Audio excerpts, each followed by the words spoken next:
sky's not blue.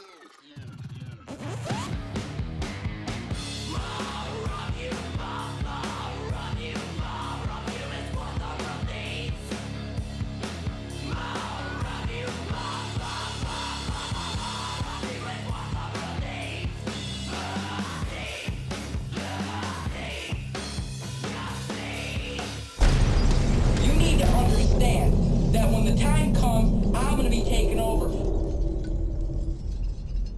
Welcome back to the Cult House Podcast. I'm your host, the Scholar of Spite and the Saturday Night Delight, Roger Riddell. Joining me today to bring a little bit of blasphemy from the UK, he is the man behind the publishing house Cult Never Dies and the author of Black Metal, Evolution of the Cult, Dayal Patterson. How you doing today, Dale?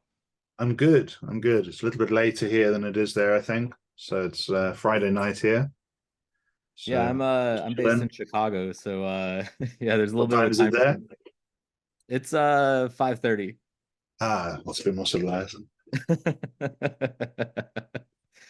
Yeah, and so you've got a revised and expanded edition of Black Metal Evolution of the Cult out now through Decibel Books, and you've got another version of it coming out through Cult Never Dies. Tell me a little bit about what's new, because I know it's the original version came out like 10 years ago, right? Right, almost exactly 10 years ago. This was a kind of a 10-year anniversary, and I'd wanted to buy the rights back to that book almost basically as soon as it was released. It was the only book that I wrote that wasn't released on my publishing house, and I was never very happy with the original release, and there was a lot of things I wanted to change about it. The book was much shorter than I had intended it to be, and the original publishing house had set a word count that wasn't big enough to tell the story, which is fair enough because they were publishing the book, and it was up to them the size of the book that they wanted to release, but it wasn't enough to tell the story. And so that was kind of always my dream in some ways, was to buy the rights back and kind of do it properly. And so I bought the rights back about a year ago, and what started off as a sort of expanded edition turned into what's essentially a whole new book, I would say. I think that's the hardest thing actually in releasing this book, is trying to show people who haven't got the two books in front of them kind of just how different this book is. And I'm seeing now that people are receiving their copies on social media, and it's quite gratifying that people are saying, this is a big different, this is a very different book to the original, and it is a very different book. Everything was rewritten. There's 25 new chapters out of 50, so that's a 50% edition. And in terms of the original edition had 300 photographs. This one has 650. The original book was 200,000 words. This one is about 350,000 words. So it's a huge. It's somewhere between an expanded edition and a sequel, really. But the idea was to create a definitive edition that would replace the original and kind of to be what I always pictured the book to be, and then something else, I guess. And I think it achieved that. The reviews have been very positive, and of the 30 books we've released, I think it's probably the most important so far. Yeah, I mean, I know that the original version has been viewed for a long time as sort of a definitive guide to black metal by a lot of people, but this new version, a whopping like 800 pages, is just it really does kind of set itself apart as a definitive guide to anyone who's interested in the genre. Yeah, absolutely. I would hope that's what the aim is, and I think it's hard to be objective. It's hard to speak about this in the third person, but I would consider it to be the definitive book about black metal. Obviously, that's not a very modest thing to say, but I wouldn't have released it if it wasn't that. It had to be that. The original book I worked on for 4 years, and this new edition I was working on kind of for 13, 14 months, but just 7 days a week, 14 hours a day, and it had to be everything that I wanted it to be. There couldn't be any kind of compromise on this one. I think it was a sort of slightly irrational kind of project to take on. It was quite expensive to buy the rights back, and as far as the company went, because obviously it was originally published with Cult Never Dies, and we've licensed it to Decibel, who we work with closely. And from a business point of view, it wasn't a sensible thing to do, because not only was it very expensive, but I had to sort of stop producing other books. Normally we produce 4 books a year.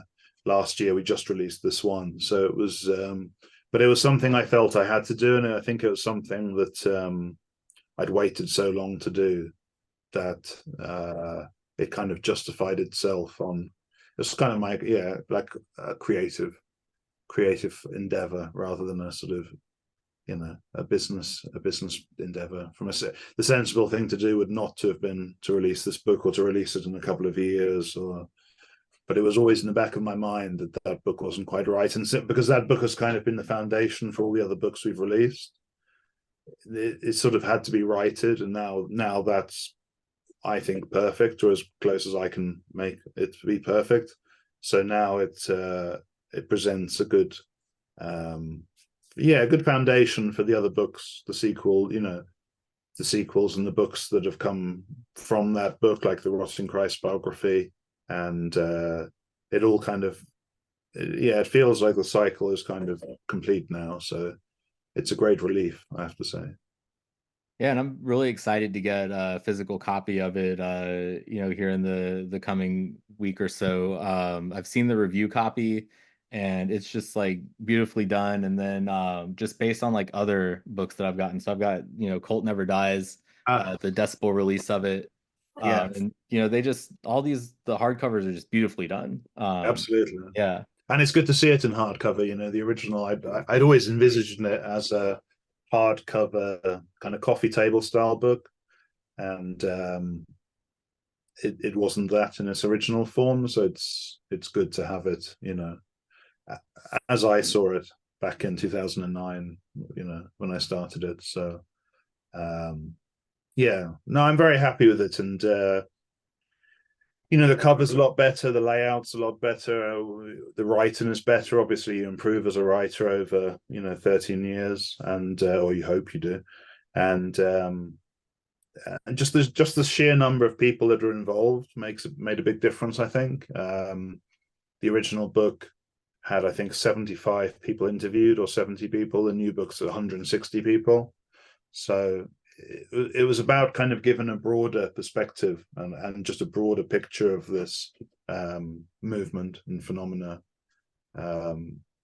because that was always the point, really. The point was always to show that black metal wasn't just about Norway from 91 to 93, Mayhem, Bears, and Darkthrone. It was to show that it was something that started in the early 80s and was an international movement. And that was one of the things I enjoyed most about writing the new book, was that there's a whole section on Brazil, on Sweden, on Greece, UK, the US. So there was more of a chance to. It was always about that in the first place, but having more space allowed me to talk to more bands from around the world and just kind of paint a broader picture about what black metal is, which I would say was an international, an international phenomena. And something which predated the Norwegian explosion and then continued after it. As important as Norway is to the whole story, I felt before that a lot of people who made books and articles and films, they reduced black metal to be almost a kind of caricature, which was based around Norway from 91 to 93, and I wanted to expand the picture. So having more space and having full control just allowed us to kind of keep expanding, And also it must be said that it wasn't a solo effort. The original book was edited by, it was a good editor, but somebody that wasn't from the black metal scene, whereas the new edition had 5 or 6 editors from Cult Never Die, from the Cult Never Dies family. So that was people that were kind of well versed in black metal and were kind of from this world, and I think that allowed there to be a lot more objectivity, maybe, or yeah, it's definitely. Although I was steering the ship, there was definitely kind of a broader input as well as a broader output, I hope. Yeah, I mean, one of the things that I really like about the way that you approached the book is that you wrote it in a way where, rather than, you kind of putting words into people's mouths, or maybe like providing your own analysis of it, you arranged it in a way that you're letting the people who were involved tell a story. And it's something that I think that, like, Albert also did well with his book Choosing Death, which, I've got, this here too. But I think that the it's kind of like similar to the way that an oral history like tells a story through just like the quotes of everyone that's involved in it. This is it feels kind of like a more prosaic like form of that, where um you feel like you're basically like listening to the story being told by the people that the author talked to, and not the author relaying the story to you, which I feel is very engaging for this kind of book. Yeah, absolutely, and that was always the aim. I think until at least the last chapter, the book is essentially providing a voice to the people who are involved, and it's not really about me telling the story so much as kind of organizing everyone else's stories to the reader, I guess. This, I think what I aimed for was a kind of intimate, that kind of intimacy where the people you speak to are comfortable enough to speak openly and honestly, and you just provide a kind of medium for them to reach the reader. And I think that was always the aim. It's not about, I think some people who haven't read these books think that because I've seen comments before from people before they've read them, and then they usually realize that that's not how it is. But I think some people might think that I'm just releasing multiple books with me talking about what I think about black metal, which isn't what it's about. It's the books are essentially a medium for the people involved to tell their story. So if you read the Mystifier chapter, that's the guys from Mystifier speaking to the reader. If you read the Immortal chapter, or the whatever, even the Burzum chapter, or the Mysticum chapter, whatever it is you're hopefully getting you're getting context in the editorial from me, of course, but the story is coming from the people that made it happen. So every chapter, and that's increased with the new edition. So for example, with let's see, so the Thorns chapter, for example, was originally, there's quite a long interview with Snorre, who's the main guy from Thorns, but for the new edition you also have Marius Vold, who is the co-founder, and just having a second kind of eyewitness to that early days gives he opens up so much more and gives so much more of a picture of how it was, the snapshot of what was Thorns in 1989 or 1991 or whatever. And so that's good that comes across. I think it's really I'm not somebody that necessarily I'm not a mod, I'm not a how can I put it, I'm not necessarily a modest or shy person. I'm quite happy to talk about all this stuff, and I know I'm creating a good product, but at the same time, it's like when I write, I'm not a writer that pushes themselves to the forefront. I'm not trying to insert myself into the story, which I think is a bit of a problem with some music journalists and some people that have covered black metal in the past, is they kind of they had a worldview before they came in, or a theory, and they've sort of crowbarred it into the story. Whether it's about black metal is about this sort of band or this sort of ideology, and then they sort of fit a story around that. Whereas I was always trying to kind of get the evidence first and then tell a story. Not that I had no preconceptions, because I've been in this scene for, since the mid-90s, but at least when I interview each person, or when I'm talking about each band or talking to each band, it's definitely about not trying to kind of impose a story upon them, and just, I want to be surprised by those people.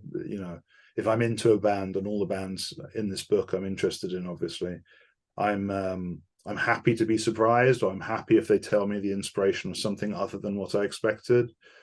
And I think that's how you get a more complete story, because there's a sort of honesty there, which I hope comes through. And yeah, I'm happy that you say that. It's I would never want it to be like Dayal tells you about black metal. It's like, Dayal allows the bands to tell you about black metal, maybe.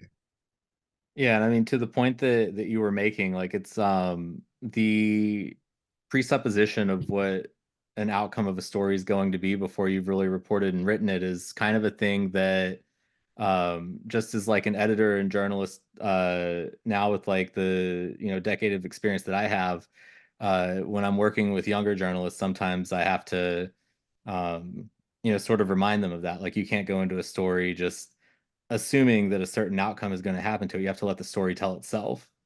Yeah, and then that was the that's what made me write this book in the first place, or start writing books about extreme metal, especially black metal. Was that in the mid 2000s, it just seemed like every there were so many people that wanted to tell the story of black metal.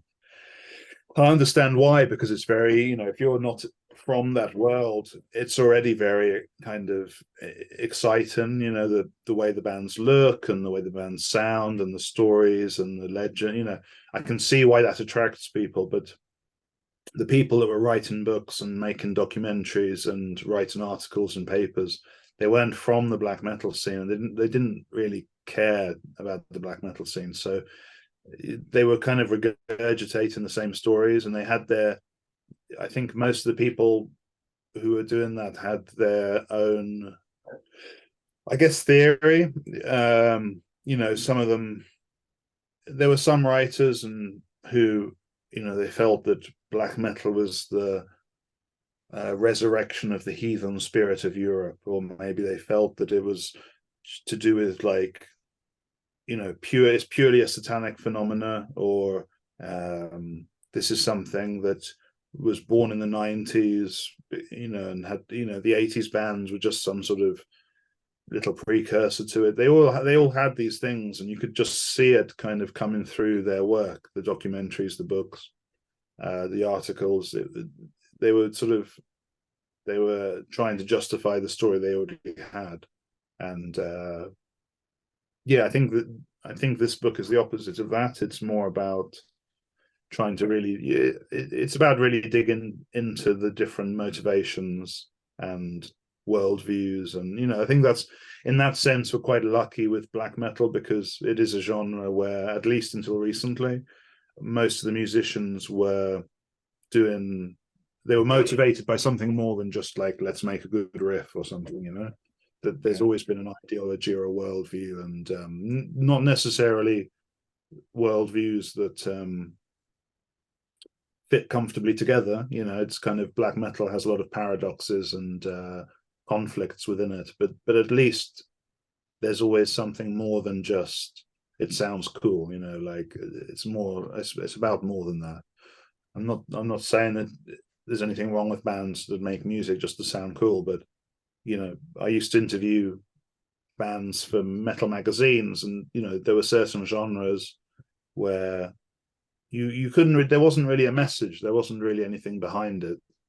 It was, you talk to the musicians to try and dig deeper, and it was essentially like, yeah, we made this, it's a cool beat, this is a cool riff, and that's fine, but you probably couldn't write a book about those sort of bands. And I think with black metal, I'm quite lucky, and maybe the the people that are into black metal are quite lucky, because generally the people involved have a lot more to say. It might not always be rational or, make sense or whatever, but there's definitely a higher motivation to it all, and that gives a lot of fuel for this sort of analysis and this sort of, I guess, kind of passionate exploration. There's so much ideologies, worldviews, musical perspectives, spiritual views.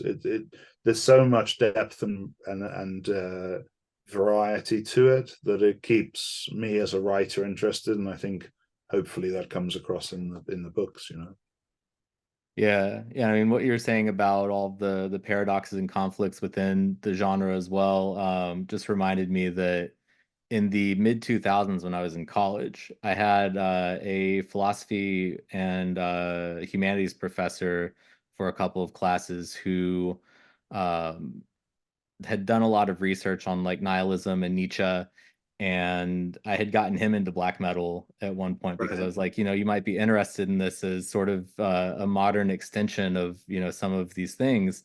Yeah. And he was just really stricken by looking at it from the perspective that it was a very postmodern form of music because of those paradoxes and conflicts. It's very primitive, but it's also complex, and you get into Yeah. like the symphonic side of it, and you're mixing this primitive thing with this very complicated orchestral thing. Yeah, I mean, I've always said black metal is, and this is one of the points in the book, is that black metal is defined by its duality and its plurality, really. Black metal can be completely barbaric and primitive, or it can be completely sophisticated and, cutting edge, really, in terms of from a musical point of view. If you look at something like Decibel Amiga, there's not many musicians in any genre that could outplay those guys.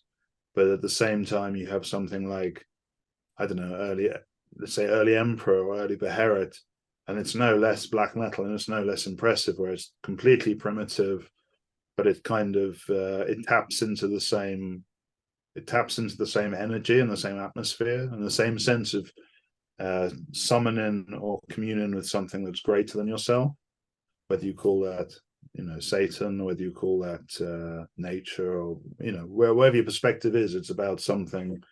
There's that feeling of being communion, or being made aware of something greater than yourself. I think that's kind of the key to black metal. And it can be very it's just so much contradiction. And on the one hand, black metal is incredibly conservative. There's always bands coming up, even bands of young kids who are making music which is totally in worship of pioneers that came before in the 80s and 90s. But at the same time, there's always black metal which is breaking the boundaries and completely experimental. And it's like neither of those is more or less true to the core of black metal. It's kind of this massive energy that's pulling in different directions, and that's what makes it interesting. I think I listen to all kinds of music, all genres of music pretty much, and all genres of metal as well. And I think that's what would be what set black metal apart in a way, is that every year there's a band which kind of expands your perception of what black metal could be. But at the same time, no style of black metal really goes out of fashion. Like if you listen to hip hop, you might really like 80s groups like Public Enemy. But when you meet people that listen to Public Enemy, they're not the same guys that are listening to like Playboy Carti or Chief Keef. It's like there's these generational divisions. Whereas in black metal, the teenager who's got into black metal recently is listening to Mayhem, and the guy that's now in his mid-50s who was there in the early 80s is listening to Mayhem. So there's some kind of continuity and some kind of universality. And I think black metal is incredibly rare in that sense, because I would dare to say even death metal is more, I would say, more kind of compartmentalized, and black metal is this kind of ever increasing, expanding universe or canon of music. And if you're into it, you know what's black metal and what isn't, and there's a sort of essence to it, I think. Yeah. Intellectually and spiritually and emotionally, there's something that we know is black metal and what is black metal adjacent, or black metal inspired, or something like that. Yeah, and it's interesting to that point too, with how conservative the ideals toward what is black metal can be among fans, or people who start bands that are more in worship of a certain style of it, and then that just kind of juxtaposed with the personal evolutions of some of the pioneers of the genre. Like over the years, we've seen, Gall from Gorgoroth become the sort of like wine drinking fashion expert, publicly, and Satyr is like a winemaker, and Satyricon are doing, the soundtrack to Monk exhibits, and Isan is citing Nicki Minaj and Kanye as influences in a solo album. Right. I think it's an interesting point, because I think there's obviously conservative elements to black metal, but at the same time, I think objectively black metal is probably the most open-minded genre of rock or metal in terms of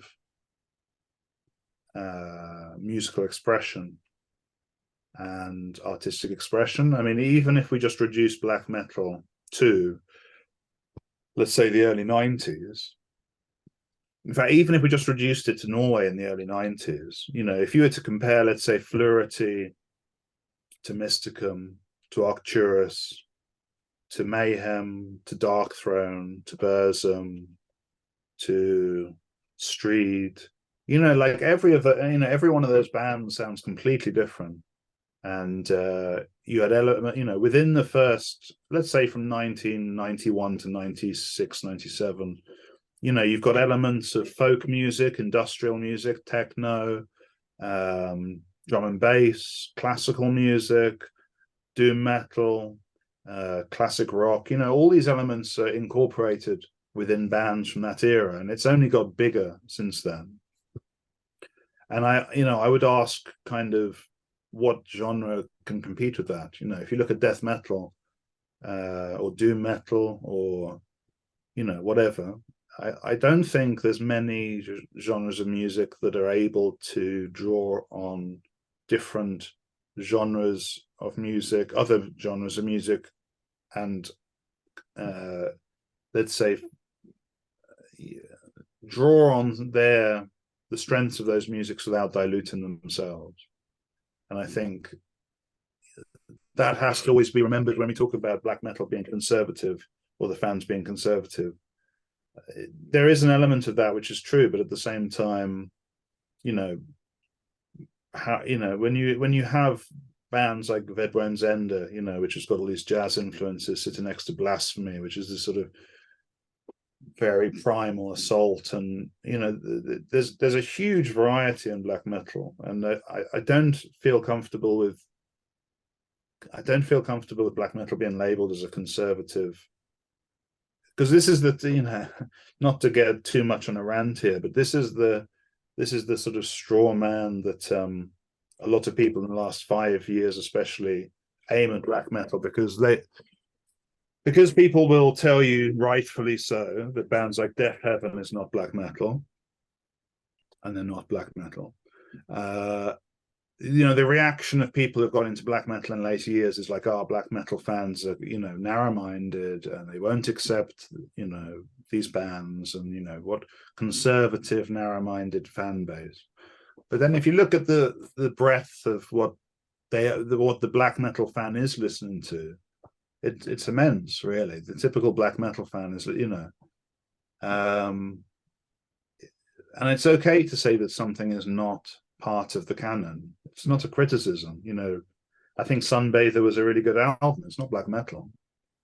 you know. But now you say that and people start shouting gatekeeper and all this nonsense, and it's kind of right. It wrongly led to a sort of righteous attack on black metal as being this very conservative scene, and I don't think.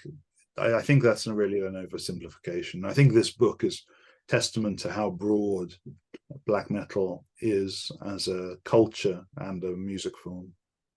And yeah, so there are conservative elements, but if that was what defined black metal, you wouldn't have Deathspell Amiga, you wouldn't have Mysticum, you wouldn't have whoever, you know. There's a surprising openness to new musical expression within black metal, even if it seems like it's very kind of reactionary and conservative. That's not it. It seems that way from the outside, but there's so much more to it. It's so much more complex than that, you know. Without wanting to sound pretentious, black metal is a hard genre to understand and analyze, and that's why it's good to write books about it, I guess. Yeah, no, just to back up a little bit, how did you initially get into black metal, and what was sort of the pathway like for you getting to the point where you ended up writing this book? Because I know you initially had put out a zine called Crypt, and then from there, you had your pathway up until where you initially wrote the book. Like, what was all of that like? So I got into black metal in the middle of the 90s. I was still a young teenager, and I stopped going to school for a while. And when because I wasn't at school, I would hang around record stores. And the people that hung around record stores in the daytime were usually college kids, because they were allowed to not, they were not in lessons all day, so they could, And I was already into stuff like Bolt Thrower and Carcass. I'd been into that stuff since I was 12. Sepultura, Paradise Lost was a big one, still is. And so they would see this young kid wearing Paradise Lost t-shirt or, Bolt Thrower or whatever. And some of these older kids started to sort of give me black metal tapes, because it's weird to say now, but like black metal, I was barely aware of black metal before I got into it. I'd seen the Krang articles, but without the internet and YouTube, it was quite hard to discover that stuff. And even bands like Cradle of Filth weren't necessarily in the stores. So I was getting these tapes from these older friends, bands like Impale Nazarene, Gorgoroth, Hecate Enthroned, Cradle of Filth, Emperor, Gehenna, Dark Throne Burzum, all the bands that were kind of big in the mid-90s. And this really converted me quite quickly, because I love and still love bands like Carcass and Entombed and this kind of death metal thing. But, black metal had the extremity of death metal, but it also had a much broader emotional spectrum, I guess, or it used more of that spectrum. So what stunned me when I heard black metal was not the heaviness of it, because I'd already listened to Realm of Chaos by Bolt Thrower and early Carcass and stuff. So the heaviness wasn't what kind of shocked me or made an impact. It was more the fact that you could have this really heavy, evil music, but then you could also have like a quiet folk passage, or a piano piece, or some classical overtures, and then back into the black, so it was this kind of dynamics that really excited me and made, and the fact that black metal, despite being the heaviest form of metal perhaps, and certainly the most sinister, it also was confident enough to have these kind of tranquil passages and express other emotions. When you listen to Emperor's Nightside Eclipse, a lot of it's quite sinister and dark and heavy, but there's other passages which probably the average Pantera fan would be scratching their heads at, certainly back then, because it's not about rock influence, it's not about heavy metal. And the same with like say the first Cradle of Filth album, you know, if you're coming from the background of the people I was hanging around with at school who were into like Pantera, Sepultura, Megadeth, all great bands, or at least Megadeth and Sepultura. But you would then, you know, for them to listen to like a piece of piano, you know, like a piano interlude, for them that would be like, what's this got to do with metal? So I like this open-mindedness and broader kind of atmosphere. So yeah, to answer your question, I got really into it at that point. A little bit later, I was, well, you know, like everyone else, I was playing with friends in bands and stuff. But when I moved to London, I realized that everyone who was into metal played in a band or wanted to play in a band. And it quickly seemed less essential that I play in a band. And so I started to think about what did the scene or the movement kind of, what would it benefit more from? And so I was already kind of photographing punk bands and hardcore bands. So I started with photography, got into, started working for Terrorizer as a photographer. Then I did my own fanzine. And from doing that fanzine, I was asked to write for Freudian slip, Terrorizer, then Metal Hammer. Then later I was writing for Record Collector. And so I kind of became a metal journalist, I guess. And I was doing that for, I guess from like 2004 until I basically gave it up when I went full time with Cult Never Dies. But I started writing the book in 2000. The first book I started writing in 2009, released it in 2013. And I was still working regularly for Metal Hammer at that point, and Terrorizer a little bit less, more photography for them. So I was coming at it from a kind of, I guess I was, I did the fanzine thing, and that was really where my heart was, I guess, in the sort of extreme underground and all that stuff. But then I was working for Metal Hammer, and I was interviewing bands like Alice Cooper and, Guns N' Roses and Coheed and Cambria and Black Sabbath. And I think that did a lot for me as a writer, because it was quite a, Metal Hammer, the journalism was very high, and it was quite a strict, it was a good place, made you a better writer, and you learned to interview people in a better way, I guess. But my heart was more in the underground and the extreme side of stuff. So I guess that's where I've gravitated, And I created my own publishing house, Cult Never Dies, and I guess that was it was kind of an aim. It was kind of created with the aim to cover extreme metal, black metal, underground metal, with that same level of attention, that same hopefully very high quality. Because generally the main, the metal press, the rock press, the rock metal media, they don't tend to give that much attention to this sort of music. And that's probably why I've worked, we've ended up with a good relationship with Decibel, because, Decibel is, they're a bigger company than we are, but their hearts are, they're still kind of connected to the underground. So we can talk about bands like Paradise Lost, but we can also talk about bands like Blasphemy or Mysticum or whatever. And I suppose that's what's missing from a lot of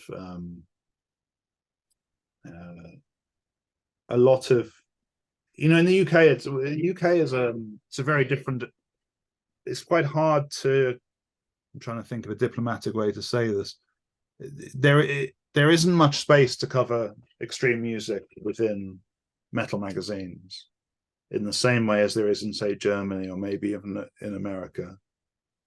There isn't really, especially now, there isn't really room for that sort of content. And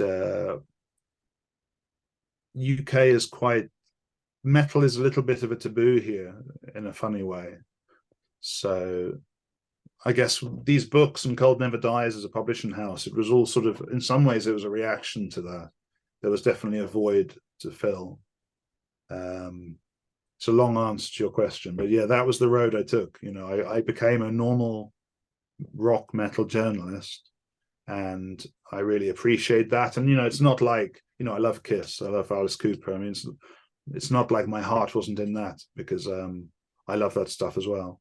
But there's a million people writing about Kiss and Alice Cooper, but there's not a million people writing about Vlad Tepes or whatever, you know? Yeah. And that's what I saw. That's, I think, when Cold Never Dies started, we were basically the only publishing house that would cover this kind of material.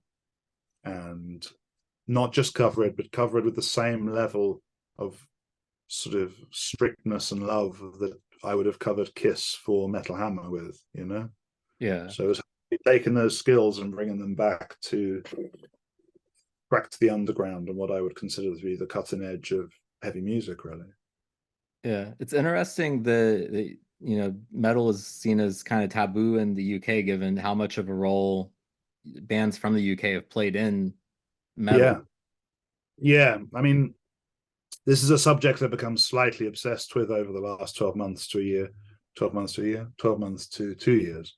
But black metal, yeah, you know, although it's the most obvious example of it, actually metal as a whole is quite taboo in the UK, considering that we gave the world Black Sabbath, Iron Maiden, Judas Priest, Venom, you know, whoever you want to name. But if you lived in the UK, you would know what I mean, because, for example, okay, to give an example, I think most people can recognize Black Sabbath as being kind of ground zero for black, you know, for metal, extreme metal, heavy metal, whatever. But they were really not recognized or celebrated in this country by the media at all until their 50th anniversary. On their 50th anniversary, Birmingham had a museum stroke exhibition dedicated to this and celebrating their 50 years. And there was also a bridge in Birmingham named after Black Sabbath. But it took 50 years. And, you know, Iron Maiden is, I think, I can't remember what year it was, but it was within the last few years. Iron Maiden were in the papers for being the biggest earning band from the UK because they'd done a world tour, and they'd essentially made the most, you know, made the most money, or contributed to the economy most. But you'll never see Iron Maiden in the papers the way that you would see, let's say, Satyricon or Mayhem in the papers in Norway, or the way that metal is covered in Germany, or, you know, Finland or Sweden. It's like, it is taboo here. And it's even taboo amongst the people that are, I would dare to say it's even taboo amongst the people that are supposedly working in the metal industry, to the extent that you're more likely to read about, who knows, like, I don't know. You're more likely to read about what a member of Slipknot thinks, or Baby Metal, or Ghost in the metal media than you are a proper metal band, you know, because they're not, you know, most people who work in the metal media here are not that into metal. They're into some heavy music, but they're not into, like, if we consider metal to be, I would consider metal to be defined by a sort of amalgamation of, you know, a number of subgenres: classic metal, you know, new wave of British heavy metal, let's say, death metal, doom metal, black metal, you know, whatever. Most of the people that cover metal in the media in this country are not into any of that stuff at all. You know, they have no interest in it. So everything gets sort of sidelined. And again, that's where Cold Never Dies came in, I suppose, was an attempt to create media for people that weren't plugged into the media, if you like, or weren't necessarily being catered for. And that's why I think we found our niche, and I think that's why we've been able to continue doing this, because there were a lot of people that were looking for quality content about music and art that's kind of on the boundaries and on the periphery. And I hope that's, you know, I think that we hopefully we create something of quality for those people. You know, it's never going to be for everyone what we do, and black metal is, you know, that's a perfect reflection of that. Black metal isn't for everyone, but for the people that are into it, it's so much there to explore. And yeah, I think that's that's sort of how metal is in a lot of countries, but you would think that the UK would be maybe more like the rest of Europe, where metal is kind of celebrated in a more mainstream way. But it's not like that at all. Yeah. And one of the things that really sticks out to me about the black metal book is that it's been praised by a lot of the artists within the genre. But, traditionally, the genre has also at times had a reputation for being kind of insular. When it came to interviewing some of the musicians and gaining their trust for this project, how did you go about doing that for, anyone who might have been a little bit skeptical of what your intentions were? It was tough the first time around. The biggest difference between doing the original version of the book and doing this new version was that it was so much harder first time around to get interviews and to get people to open up. Even though I was working, 7 days a week, 14 hours a day on the new project, it moved really quickly, because if I had a question, I could just phone up most of the people or message them on Facebook or, message them on WhatsApp. And I knew them at this point, like I'd worked with them. Obviously, we do merchandise for Ulva, Rotting Christ, Mysticum, Beherit, Mork, a whole load of bands. And we're also involved in festivals like Cosmic Void. So a lot of these people I kind of had a relationship with anyway. Some of them were good friends, but some of them were just business partners. It makes it sound like we're making lots of money, but collaborators or whatever you want to call it. But the first time around, it was very tough, because when I started writing the book in 2009, I didn't know a lot of these people personally. And a lot of them were very scared because of what basically the Lords of Chaos book, not to shit on that, but a lot of people I interviewed were basically saying, we don't want to do anything that's like Lords of Chaos. And so they didn't really know. I didn't have something to show them, whereas now it's very easy because I have like 7 books. So if someone says like, what kind of book are you going to, what's this going to be used for? How's it going to be? I can just send them a copy of one of the old books. And a lot of the time, obviously we see all the names on the web store. A lot of the people that buy our products are from name bands, basically. So I knew that they'd read our stuff and they were already familiar with it. And that just made like a world of difference in terms of kind of being on the same page, no pun intended.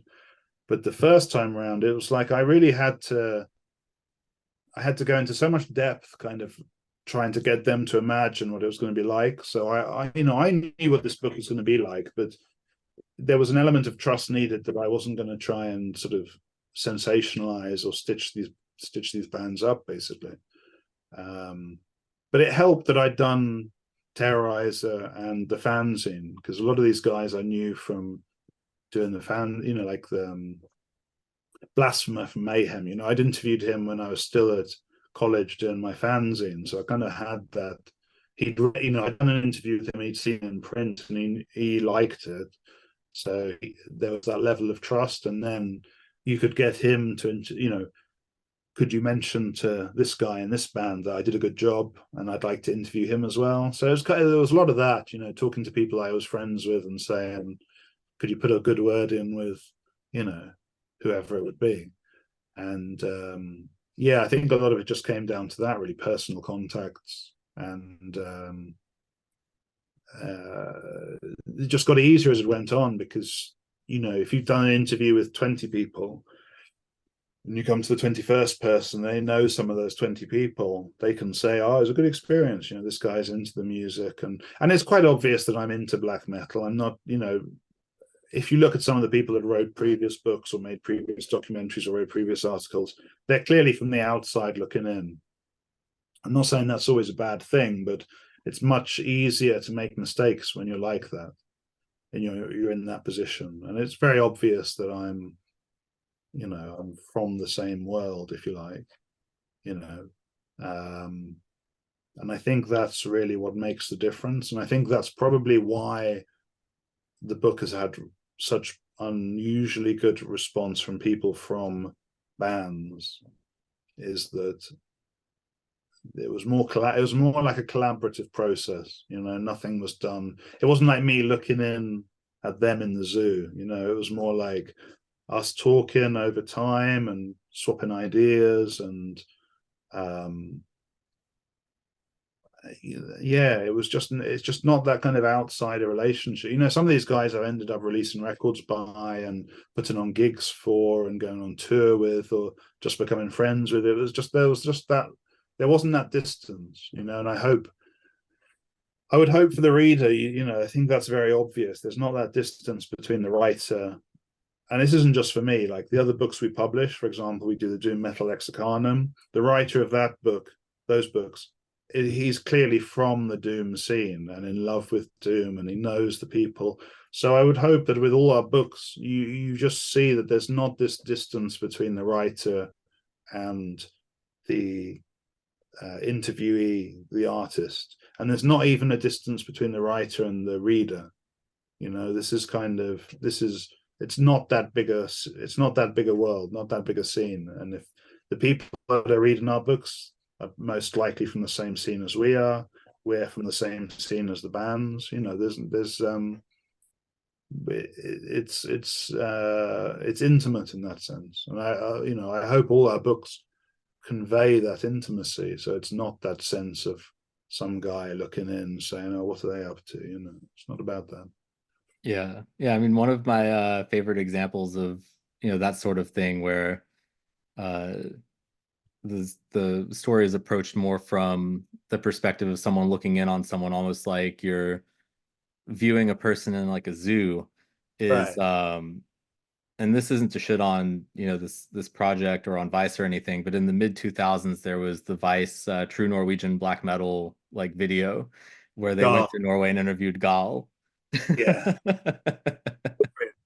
Notorious piece of I think that's and no hate to Vice, because they were quite supportive, but that piece was a good example of what we didn't want to do. What we've never been about really is where you're sort of like, look at these crazy, like just look at them, that kind of approach. It's not like that. And not that and that doesn't mean that we have to agree with everything that every band says. It's not like we represent everything that we report on or talk about in our books. If not every opinion that a band comes out with that is from black metal has to align with ours, but still there's an understanding. There's a general understanding and a kind of a shared language, to one, for want of a better term. There's a shared worldview in some way. And I think you need that if you're going to dig into anything. Like if you want to read about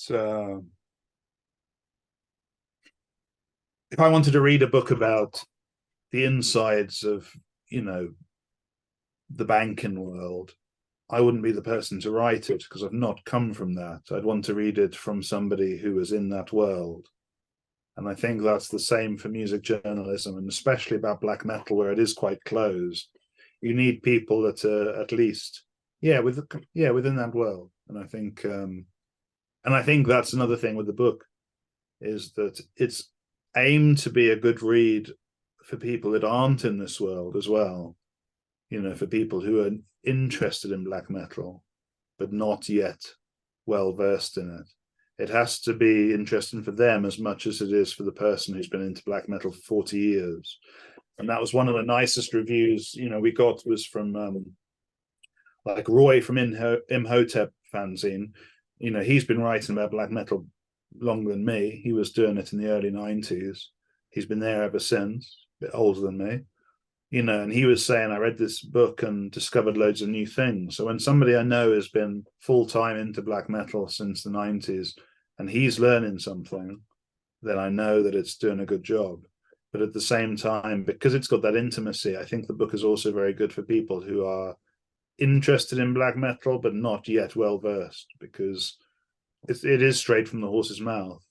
and so hopefully it's, that's the spectrum. It's for people from the new, who are new to it, and people who are well versed, and hopefully everything in between. It's definitely that's how it's written. It's not just for people who are from this world, but it includes those people, and hopefully gives them. I'm sure it does give, because I've been into this scene since the mid-90s, and so I know when a new piece of information comes up, I know it's new because I've read a million fanzines. I love this stuff, and so when I ask a question and I hear something like, my ears prick up, the alarms go off, and I think like, I've been into this band for 25 years and I've never heard them talk about that. So I kind of know that I'm not just retreading the same old stories. And black metal, for a long time, black metal journalism was just retreading the same old stories, church burnings, suicide and all that stuff. And that's important. It's important to talk about those things. But when that becomes the whole story, you just lose out on so much quality content, really. Yeah, and was there anyone that you interviewed for the book that was maybe particularly difficult to gain the trust of? Not really. The boring answer is there were quite a few people first time around that I had to email quite a few times to sort of spell out what I was trying to do. But when we got to the point where I was actually talking to people face to face or on the phone, I think in every case at that point it opened up. There was no cases where we started doing interviews and then they weren't sure. It was kind of, I was very specific about spelling out what the book was going to be and what it wasn't going to be. And maybe I was a little bit strategic in terms of asking friends in the scene to talk to other people, like I'm trying to, like, I already knew people like, I was friends with the guys from Mysticum and Ulver, and so if I wanted to get someone from Gehenna, maybe I'd ask a friend from Ulver to mention it to them. And so it was quite organic in that sense. There wasn't a huge amount of, and some people that actually you would think, for example, Necro Butcher is often kind of famous for being maybe skeptical of outsiders in the media, but we worked together almost from the start of the process of doing the book, and he was very open at that time. So actually there wasn't really all the convincing. I would just go full on. When I first approached someone, I'd be like, the book's not going to be like these books, it's not going to be about this, it's not going to be sensationalist, here's what it's about. Here's some mutual friends of ours that know my work. I went in with this assumption that everyone would say no, and just was pleasantly surprised. And when it comes to the evolution of the genre, what are some of the most interesting, I guess, sort of recent developments that you've seen in the direction of black metal? It's a good question.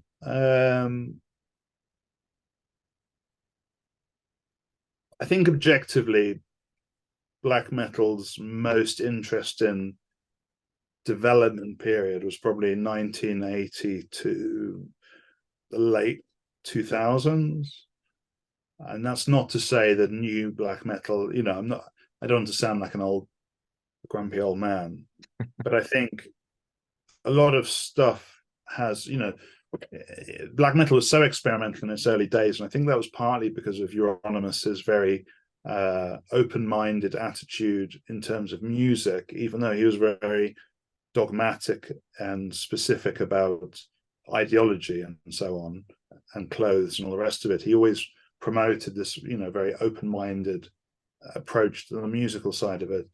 And I think that had a bigger, I would dare to say that, Euronymous, Varg, and Dead were probably the most influential people in the 90s in terms of kind of the initial explosion, and their views have therefore echoed into the culture of black metal. And I think that open-mindedness meant that there was an extreme amount of experimentation early on in the genre, maybe a bit different to some genres where it starts off fairly uniform and then starts to splinter out. In a way, black metal even before the 90s, if you compare, say, Master's Hammer with Von, with Rotting Christ, with Sodom or whatever, these are very different expressions. And so, yeah, I guess in more recent years, I would dare to say the experimentation, it's maybe slowed a little bit because there's less new ground. It's harder to be original after 40 years, I think definitely I would go back and say, like, bands like Decibel Amiga in the 2000s were kind of showing that you could still create a new sound that was, undeniably black metal. I think at the moment there's a lot of good black metal, and I suppose a band like Cult of Fire might be an example of a band that's doing something fresh in a way. Even though it's obviously inspired by the older music, the aesthetics and the music at some degree is original because it takes on these Eastern elements. So I think there's bands in that sense who are still original, but maybe there's not so much originality as there was 10 or 20 years ago. Maybe. I don't want to sound too cynical, but that would be my feeling, was, it's a bit harder to be original now, I think. Yeah, I think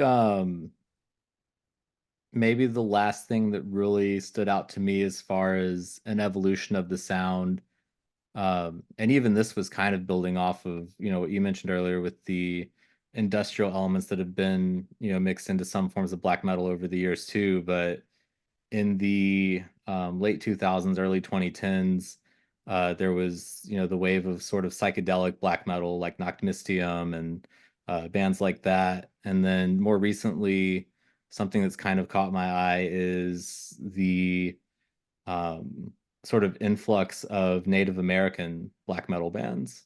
Yeah, I think that's very interesting. I'm not sure. So I think probably in recent years, I guess what's interesting is maybe not so much musical innovation within black metal, but there are bands that are still innovative, for sure. Dod Heimsgard would be a good example. Dod Heimsgard have been there since the mid-90s. Started off as a very traditional black metal band. Excuse me. And that, the last album they released was unlike anything else, and the album before that was unlike anything else. So, there are bands that are still cutting edge.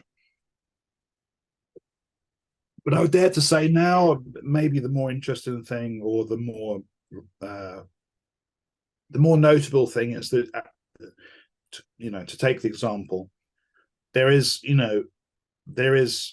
cultures and demographics entering black metal that probably hadn't before. And I always felt it would make sense for there to be Native American black metal, because they were really the last pagans to be conquered by Christian imperialism. So they really have there's definitely a consistency there of ideology and history and so on. Some of the Native American bands, I would dare to say, are not that original musically. They're clearly taken music from a 1990s European template, adding their own spin to it. Nothing wrong with that.